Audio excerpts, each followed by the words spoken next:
నమస్తే. కాసేపట్లో తెలంగాణ కేబినెట్ ప్రత్యేక అసెంబ్లీ సమావేశాలు జరగనున్నాయి.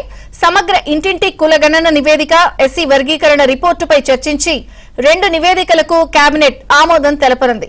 11 గంటలకు అసెంబ్లీ మండలి ప్రత్యేక సమావేశం కానున్నాయి. 2 కీలక అంశాలపై అసెంబ్లీలో సీఎం రేవంత్ ప్రకటన, చర్చ జరగనుంది.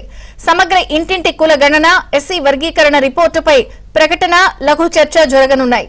కులగణన, బీసీ రిజర్వేషన్ల పెంపుపై అసెంబ్లీలో తీర్మానం చేసి తెలంగాణ ప్రభుత్వం కేంద్రానికి పంపనుంది. కులగణన సర్వే నివేదికపై ప్రతిపక్షం, వివిధ సంఘాల నుంచి ఇప్పటికే భిన్నాభిప్రాయాలు వ్యక్తమవుతున్నాయి. దీంతో అసెంబ్లీ ప్రత్యేక సమావేశాలు వాడీవేడిగా జరిగే అవకాశం కనిపిస్తోంది. స్థానిక సంస్థల ఎన్నికల్లో బీసీలకు 42% రిజర్వేషన్ను కల్పిస్తామని, ఎస్సీ వర్గీకరణకు అనుకూలమని ఎన్నికల మేనిఫెస్టోలో కాంగ్రెస్ పార్టీ హామీ ఇచ్చింది. కులగణన సర్వే నివేదికతో పాటు బీసీ కోటా, ఎస్సీ వర్గీకరణ అంశాలు ఒకేసారి శాసనసభలో చర్చకొస్తున్న నేపథ్యంలో అధికార ప్రతిపక్షాలు అస్త్రశస్త్రాలతో సిద్దమవుతున్నాయి.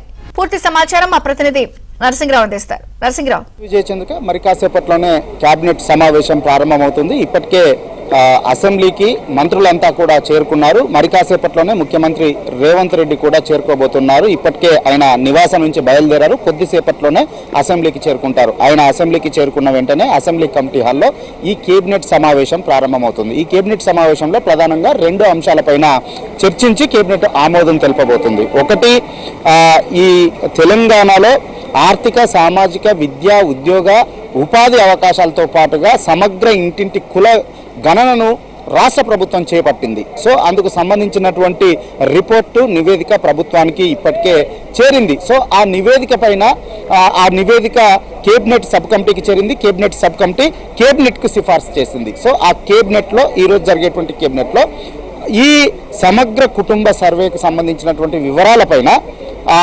చర్చించి దానికి ఆమోద ముద్ర వేయబోతా ఉంది కేబినెట్. వాస్తవానికి కాంగ్రెస్ ప్రతిపక్షంలో ఉన్నప్పుడు తాము అధికారంలోకి వస్తే స్థానిక సంస్థల్లో బీసీలకు 42% రిజర్వేషన్ కల్పిస్తామని చెప్పి హామీ ఇచ్చింది. ఆ మేరకు